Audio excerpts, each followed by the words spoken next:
Hi there. It's December 17th, and today we are looking at a whole book in one go. And this book is one of the Treasa, one of the 12 prophets, the minor prophets that goes from Hosea to Malachi. And this is the prophet Nahum, or in Hebrew Nahum. And his name in Hebrew, Nahum, means comforted. And whether it's his actual name or whether it was a nickname he was given because of the message he brings, we're not certain. But Nahum is bringing this message of hope and of relief to Jerusalem and to Judah because Assyria, the capital of Assyria, Nineveh, has fallen. And so this prophecy begins, it opens up, it declares that this is a vision concerning Nineveh. Now Nineveh was the capital of Assyria, and Assyria had been the empire which had oppressed and had actually captured Samaria, the northern kingdom, in the northern kingdom of Israel, its capital, and had deported many of the citizens of Israel. And so here is Nahum actually bringing good news of the fall of this capital, which was going to be also oppressing Judah. We're not sure exactly where Nahum comes from. Most likely he comes from Judah itself, and he's bringing first of all news of the power of God to deliver. And he says that God is powerful, he dwells in the whirlwind, the storm belongs to him, that when he speaks, the earth dries up, that the earth languishes. But it also says that the Lord is a stronghold. In verse 7, the Lord is a stronghold on the day of trouble, and he pursues his enemies into darkness. And therefore he's encouraging Israel, he's encouraging Judah that they have put their faith in the right place.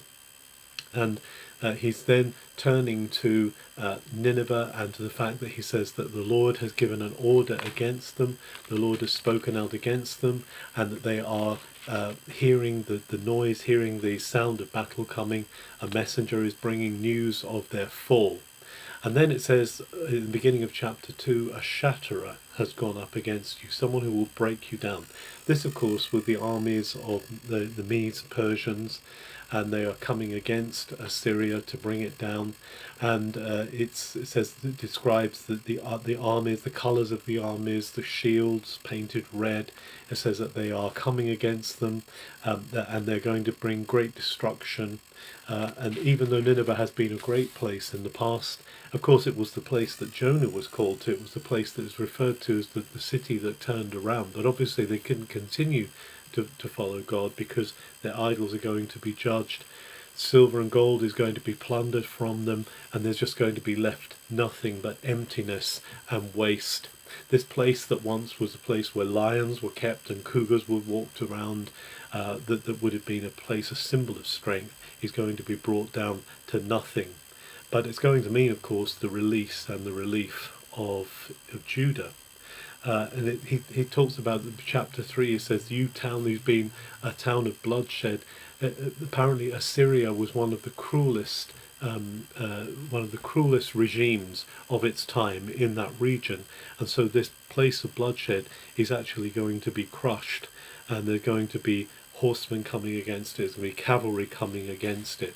That which seems to have been invincible will fall, and especially because of its going after these strange gods, which are described as Assyria prostituting herself. She hasn't been following the true God, she's been following other gods, non-gods, and therefore will be brought down.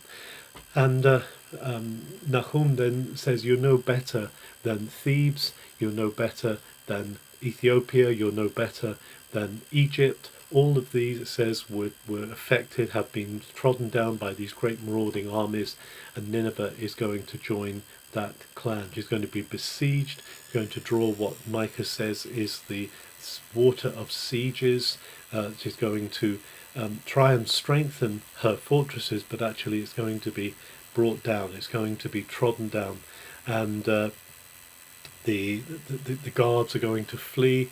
They're going to be like, there's a beautiful expression here, or is a very vivid expression that Nahum uses here when he says they're going to be like grasshoppers or insects on the wall, that when the sun comes out and burns fiercely, they disappear in the noonday heat.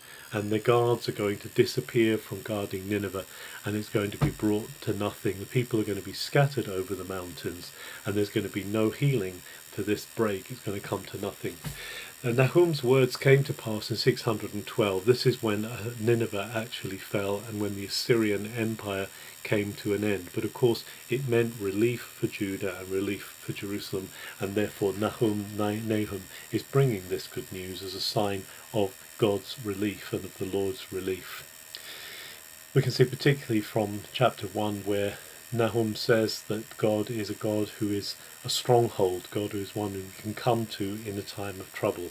And it would have been a great relief for Judah to find out that this oppressive regime, which had so destroyed its northern neighbour Israel, had actually been removed. But of course, we can't rely on political powers, we can't rely on human leadership or human fortunes to protect us. That's why Nahum says it's the Lord who is the one who is the stronghold. It's the Lord who at the end of the day is the one who is our protector, and that he's the one to whom we constantly come for our refuge. He's the one we constantly make our hiding place. He is the only one who is our true security. Have a very good December 17th.